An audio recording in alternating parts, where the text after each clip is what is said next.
నిజాంపేటలోని Bhandari layout వాసుల కష్టాలు కొనసాగుతూనే ఉన్నాయి. 4 రోజులుగా కురుస్తున్న వర్షాలతో అడుగు బయట పెట్టలేని పరిస్థితి.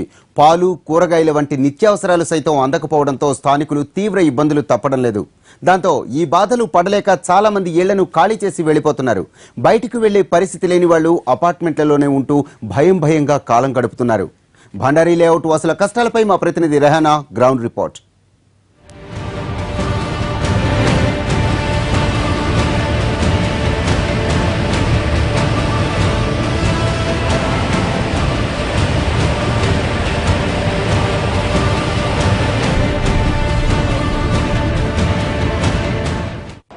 గత 3 రోజుల నుంచి కురుస్తున్న భారీ వర్షాలకు హైదరాబాద్లో అనేక బస్తీలు పూర్తిగా నీటమయమైపోయి జలదిగ్బంధం అయిపోయి ప్రస్తుతం మనం కూకట్పల్లి నిజాంపేటలోని బండారి లేఅవుట్లో ఉన్నాం. ఇక్కడ అనేక అపార్ట్మెంట్లన్నీ కూడా సెల్లార్లో పూర్తిగా నిండిపోయి ఉన్నాయి వాటర్ తోటి. అయితే గత 3 రోజుల నుంచి ఇలాంటి పరిస్థితుల్లో ఉన్నారు. వీళ్లకు జల దిగ్బంధం అయిపోయిన ఈ అపార్ట్మెంట్లు బయటకు కూడా రాలేక అపార్ట్మెంట్ వాసులు లోపల నుంచి ఏ విధంగా వాళ్ళు వాళ్ళ దైనిక దినచర్యని నిర్వహించుకుంటున్నారు అనేది మనం చూసే ప్రయత్నం చేద్దాం, వాళ్ళతో మాట్లాడే ప్రయత్నం చేద్దాం. చూడండి, వాటర్ కూడా కనీసం తాగే మంచినీళ్ళు కూడా లేక ఇక్కట్లు పడతా ఉన్నారు. అదేవిధంగా చాలా మంది ఇళ్లు ఖాళీ చేసి వెళ్ళిపోయారు. ఇప్పుడు ఈ అపార్ట్మెంట్లో వెళ్ళడానికి కూడా మార్గం లేక కేవలం గోడలు దూకి మాత్రమే వెళ్లే పరిస్థితి ఉంది. మనం కూడా వాళ్ళకి వెళ్ళి వాళ్ళ ఇళ్లలో ఎలాంటి పరిస్థితి ఉందో చూద్దాం.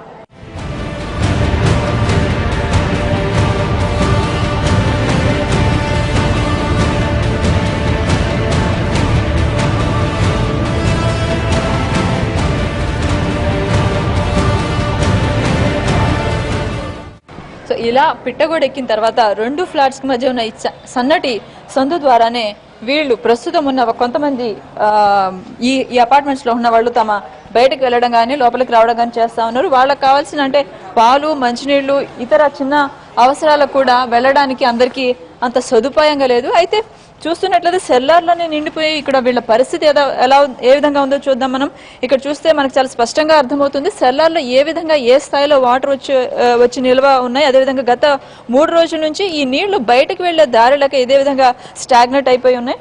సో ఇంతకుముందు ఇక్కడ పరిస్థితి ఎలా ఉంది, మనం ఈ సెల్లార్లో ఈ అపార్ట్మెంట్లో ఉండే వాళ్ళు చాలా మంది వాహనాలు కూడా ఈ నీళ్లలోనే మునిగిపోయి ఉండడం మనకి చాలా స్పష్టంగా కనిపిస్తా ఉంది. అది కష్టం మీద బయటికి లాగే ప్రయత్నం చేస్తా ఉన్నారు. చెప్పండి, ఇప్పుడు ఈ సెల్లార్లో నీళ్లు ఎప్పటి నుంచి ఉన్నాయి, ఇది బయటికి ఎందుకు వెళ్లే పరిస్థితి లేదు?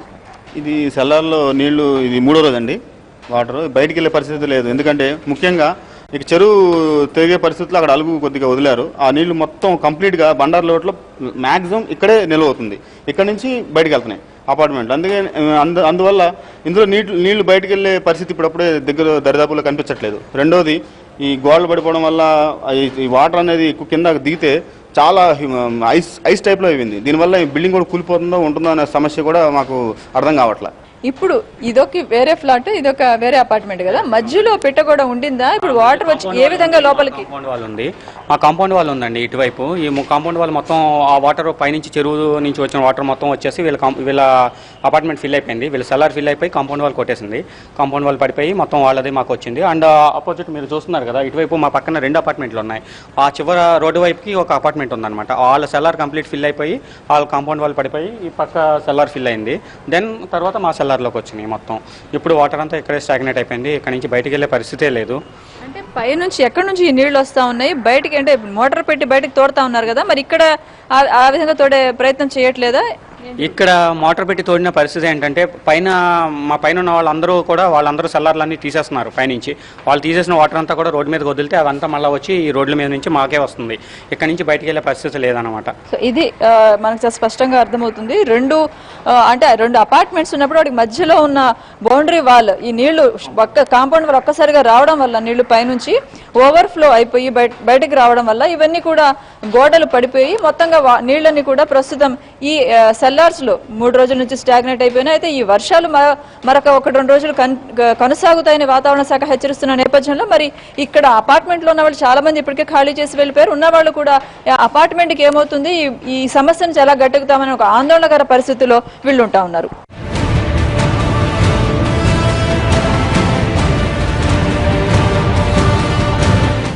బండారు లేఅవుట్లో జల దిగ్బంధంలో చిక్కుకుపోయిన కుటుంబాలు కొన్నిటి మనం స్పృశించే ప్రయత్నం చేద్దాం. వాళ్ళ కష్టాలు కన్నీటి గాథలు ఏ విధంగా ఉన్నాయో మనం చూస్తున్నాం. ఇల్లంతా చిమ్మ చీకటిగా ఉంది. గత 3 రోజుల నుంచి బహుశా వీళ్ళు ఇదే పరిస్థితిలో ఉండుంటారు. అమ్మ చెప్పండి, ఎలా ఉంది? వాటర్ అంతా కూడా వచ్చేస్తున్నాయి, బయటికి వెళ్ళే పరిస్థితి ఉందా? ఎలాంటి సమస్యలు ఎదుర్కొంటున్నారు? అసలు నీళ్ళు లేవు, కరెంట్ లేదు. ఇంట్లో చిన్నపిల్లల్ని మా కోడల్ని బయటికి పంపించాం. ఇంకా మేము మా కారు బళ్ళు అన్నీ లోపల ఉండిపోయాయి. ఏదో పైన ఎవరన్నా అందరూ కలిసి ఒక దగ్గర కూర్చుని కబుర్లు చెప్పుకుంటే అట్లా కాలక్షేపం చేస్తున్నాం. ఇంకా ఎందుకంటే ఆ నీళ్లు తోడే ఇది లేదు, నీళ్లు బయటికి పోయే మార్గం లేదు. ఆ పైనుంచి వస్తుంది, ఇది నిండిపోతాం. మీరు ఏం చేస్తుంటారండి?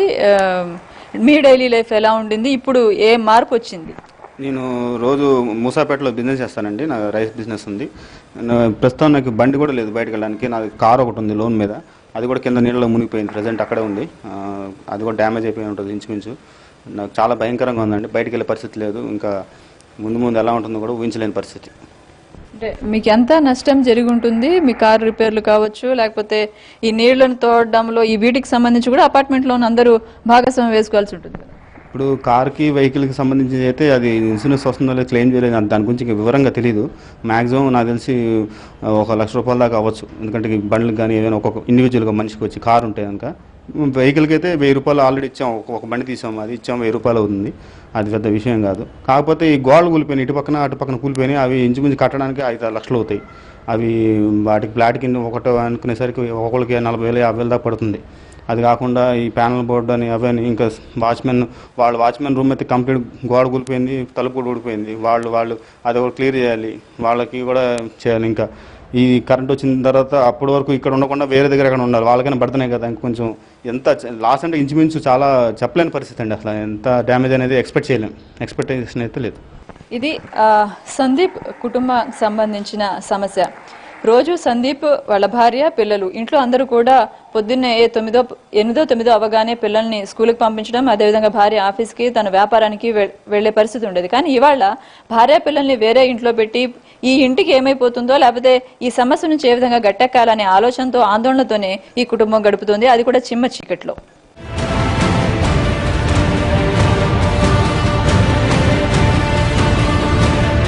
సరే, మీ అపార్ట్మెంట్లో మీ సెల్లార్ కూడా బాగా నిండిపోయింది. మీ దగ్గర ఏం సమస్యలు ఎదుర్కొంటున్నారు?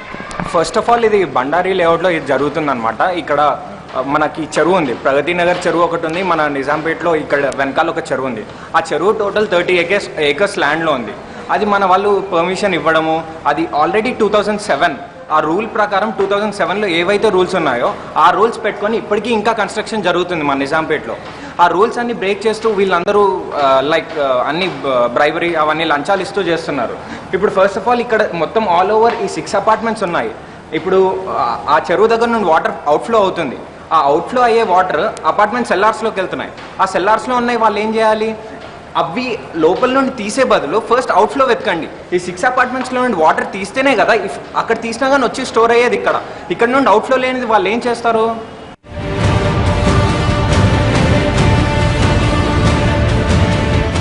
సో ప్రధానంగా బండారి లేఅవుట్లో పైన ఉన్న చెరువు కబ్జాకు గురి కావడం, అదేవిధంగా ఆ చెరువు ముఖద్వారం కూడా కబ్జా గురి కావడం, ఆ నీళ్లు పోవడానికి, ఓవర్ఫ్లో పోవడానికి ఉన్న నాలాలు కూడా కబ్జాకు గురి కావడం అనేది ప్రధానంగా బండారి లేఅవుట్ యొక్క ఇప్పుడు తీవ్రమైన సమస్య. అందువల్లే ఈ నీళ్లు బయటికి వెళ్లే మార్గం లేక ఈ అపార్ట్మెంట్లందరూ ఇబ్బందులు పడతా ఉన్నారు. అయితే ఈ అపార్ట్మెంట్లో మొత్తంగా నీళ్లు నిల్వ ఉండిపోవడం, అదేవిధంగా పైనున్న చెరువు ఎక్కడ గండి పడుతుందోనన్న ఆందోళన కూడా ఇక్కడున్న అపార్ట్మెంట్ వాసులు ఆందోళన, ఇల్లు ఖాళీ చేసి వెళ్తా ఉన్నారు. మనం చూస్తున్నాం వీళ్ళు ఇల్లు ఖాళీ చేసి. మీరు ఎక్కడికి వెళ్తా ఉన్నారండి? ఎందుకు ఖాళీ చేస్తారు? అంటే 3 days నుంచి పవర్ లేదండి, వాటర్ లేదు. నిన్నేదో కొంచెం తగ్గినట్టు ఉంది, దానికోసం ఇంకా చూద్దాం ఎక్కడికి పోదాం, బంధువు ఇంటికి పోయి ఎన్ని రోజులు ఉందామని ఆగాము. కానీ ఇంకా ఇప్పుడు 1 month కూడా ఇక్కడ ఖాళీ అయ్యే పరిస్థితి, వాటర్ అయిపోయి మాకు పవర్ కానీ, డ్రింకింగ్ వాటర్ కానీ, మామూలు వాటర్ కానీ వచ్చే పరిస్థితి లేదు. ఇక దానితో భయం వేసిపోతుంది. ఇప్పుడు 5 days బట్టి వాటర్ నాన్ని ఈ అపార్ట్మెంట్కి ఎంత మట్టిగా ఉంటాయని ఒక పక్క భయంతో, ప్రాణ భయంతో బయటికి పోతున్నామండి. అది ప్రాణ భయంతో ఈ అపార్ట్మెంట్ లో ఉన్న వాళ్ళు ఇళ్లు ఖాళీ చేసి వెళ్ళిపోతా ఉన్నారు. అంటే ఇప్పటికే 3 రోజుల నుంచి నీళ్లు కింద నిల్వ ఉండడం, అప్పటికే ఒక గోడ పడిపోవడం, అయితే మిగిలిన గోడలు ఏమాత్రం పటిష్టంగా ఉన్నాయి, అవి కూడా కూలిపోతే భవంతి పరిస్థితి ఏంటి, కనీసం ప్రాణాలన్నా దక్కించుకుందాం బయటకు వెళ్ళి అన్న ఒక ఆందోళనతోటి, ప్రాణ భయంతో ఇళ్లు ఖాళీ చేస్తున్నామని చెప్తున్నారు.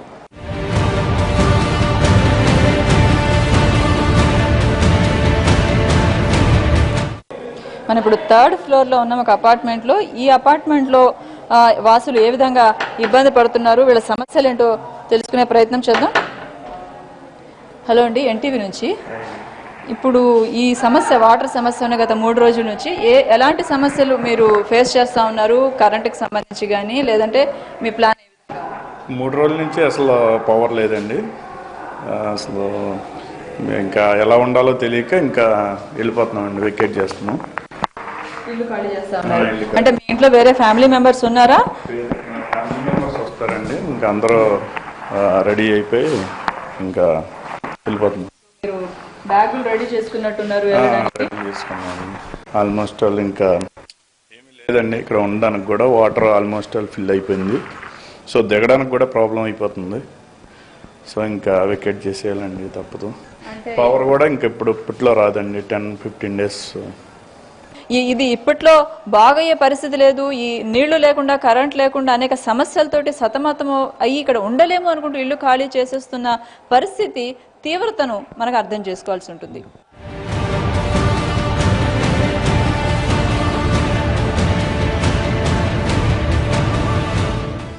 20 కుటుంబాలు ఈ బిల్డింగ్ లో ఉంటున్నాయి, ఈ అపార్ట్మెంట్ లో. అయితే వీళ్ళకి కింద సెల్లార్ అంతా నీళ్లు నిండిపోవడంతో బయటకు వెళ్లే దారి లేదు. కాబట్టి వీళ్ళు ఇలా గోడలు ఉరికి వెళ్లాల్సిందే. మనం కూడా అదే ప్రయత్నం చేద్దాం.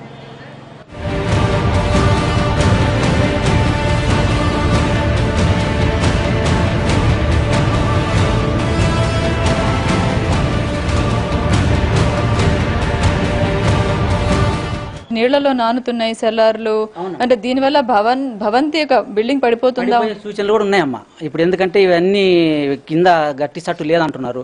ఇట్లా నీళ్లు లోపల ఉండి ఉండి ఉండి అవి ఒక పిల్లర్లు గిన కూలిపోయినట్టు బిల్డింగ్ పడిపోయే సూచనలు కూడా ఉన్నాయి. ఆ పరిస్థితి ఇంకా మొత్తం ఫ్యామిలీ చనిపోయే పరిస్థితి కూడా ఉంది. అది దానికి ఎవరు పరిష్కారం చేస్తారు? బిల్డర్లు వాళ్ళంతా మాకు ఇక్కడ మంచి కట్టినాం, అది కట్టిన మాటలు చెప్పి చేసి కట్టించి అంటగట్టేసి వెళ్ళిపోయినారు. ఇప్పుడు ఎవరిని అడగడానికే లేదు మాకు అసలు. మొత్తంగానే కుటుంబం చనిపోవాల్సి వస్తుంది. ప్రాణాలు పోగొట్టుకునే బదులు కనీసం ఎక్కడో చోట వెళ్లి బతకడం నయమనే ఉద్దేశంతో వీళ్ళంతా ఇల్లు ఖాళీ చేసి వెళ్తున్నారు. దీన్ని బట్టే ఇక్కడున్న పరిస్థితి తీవ్రత మనకు అర్థమవుతుంది. కెమెరా పర్సన్ నర్సింగ్ తో రెహానా ఫర్ ఎన్టీవీ హైదరాబాద్.